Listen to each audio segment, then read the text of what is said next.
my support system on that one. That's wonderful. And then you mentioned Nancy Yes. was your editor, Yes. and that is your sister-in-law. My sister-in-law. Ah, see, she knew there was something there for sure. Yes, she did. It's nice to have those close to you as constants in your life, just like your grandmother. I have to tell you an example. When my granddaughter, who is now 12, was born, her mother gave me this book to complete for her. And so I put it aside because, you know, she was little and I thought, oh, I'll do it. Well, she's now 12. And I decided this was the year to get going with that book. Well, I've discovered that it's like writing my life story for her. Yeah. So I could so relate to this book because I've been doing that for this whole year, and I'm still not quite done. But my goal is to finish it this year, for sure. Well, it's the beginning of the year. You've got the whole year. Thank you. I needed that. You also speak for different groups, retreats.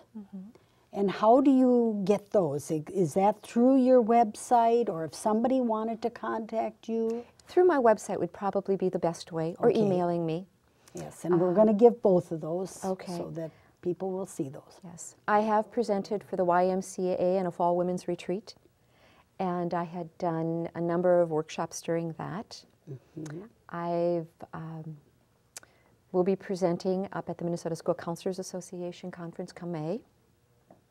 You're a busy lady. Yes, kind of. Oh, and I just, this is exciting because I am going to be presenting a half-an-hour presentation in Kona, Hawaii. I did see that on your website. Coming at the end of the month. And we're going to do a book thing, but they asked if I would be willing to present for about 25 minutes or a half an hour.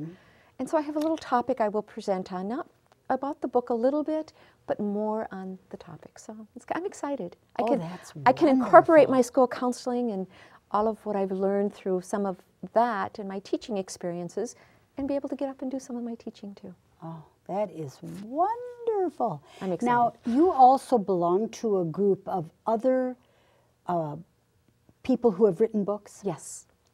We call ourselves... you get together? We get together.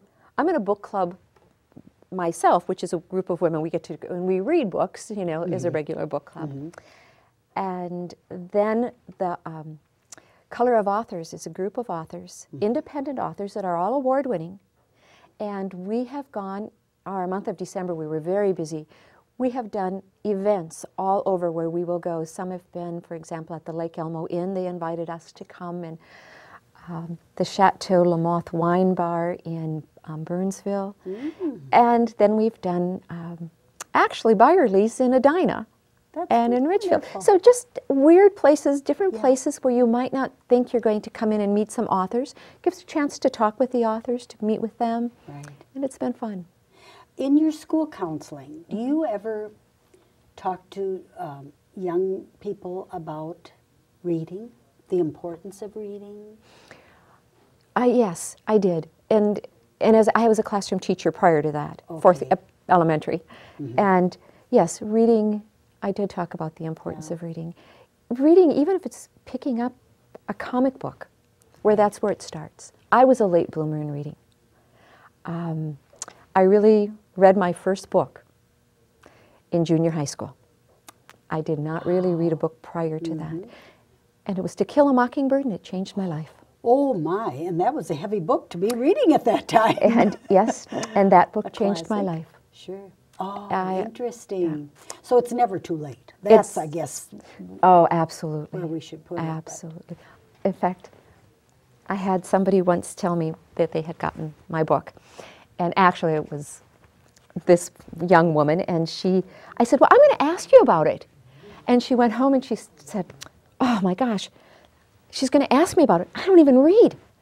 She went and she read my book, and she said, I absolutely loved it, Colleen.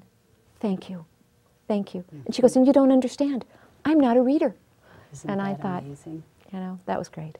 Well, just when you mentioned books, what are you reading now at present? Just a lot of people like to say, oh, what, you're in a book club. What are you reading? Oh, gosh. Well, now my book club's a little, for our last month, we had read Sarah's Key. Sarah's Key. Key. Key. It's about a young girl during the Holocaust in France, actually. But it was in France. It was not elsewhere. And it was really quite heavy and very good. We are reading The God of Animals right now. Interesting. But I had just read 1,000 White Women.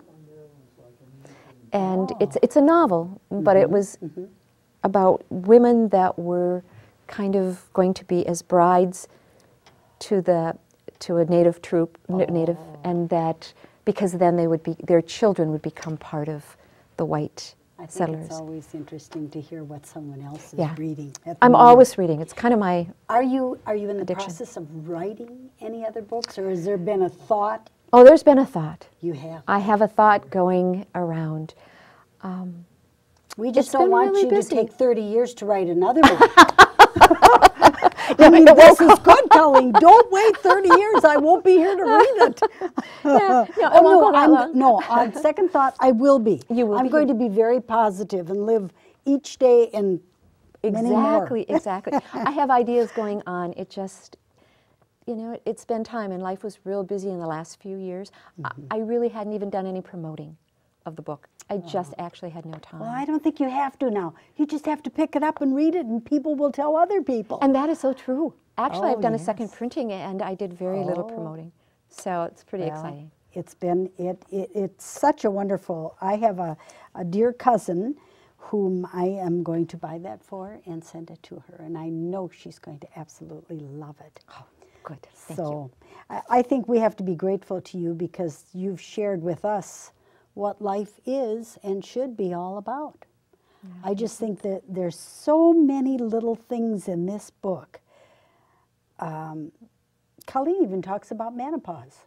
I mean, you think, could you write a chapter about that? Yes, you can. I can. And it was great. It was just great. Yeah. And of course, we as women would certainly enjoy that.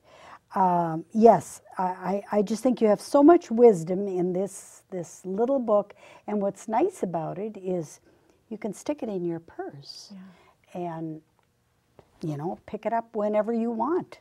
Well, my dream when I had this whole thought and throughout the years, this is the size. It was not to be larger. It was not to be... That was intentional. It was very intentional. Yeah. It was not to be a long novel. It was to be non-threatening for anyone to pick it up. Right. And really, my thought was for women. And when you're marketing, they say, "And who do you think your audience will be?" And I said, "Women." "Oh, you need to have a bigger audience than that." And I thought, okay. But I've had men that have read it and have said they have absolutely loved it. Yes. And one who said it helped him through his struggle that he was going through, that he needed to let go and to learn about things. So it's for both. But I really think it's a wonderful gift for women. That's right, yes. Women, or like you say, men. Well, Colleen, I have to tell you, I've been thrilled to have you on my show here. And if you need a good book, this is the one to get, Tree-Spirited Women. I thank you, Colleen. Thank you, Marilyn. It's been a delightful time to visit with you and to know why you wrote this book. And that's it for today, folks. We have had an interesting show, haven't we? So thank you very much. Thank you. This is Meeting Neighbors, Making Friends, and I am Marilyn Mullner, your host. Thank you for joining us.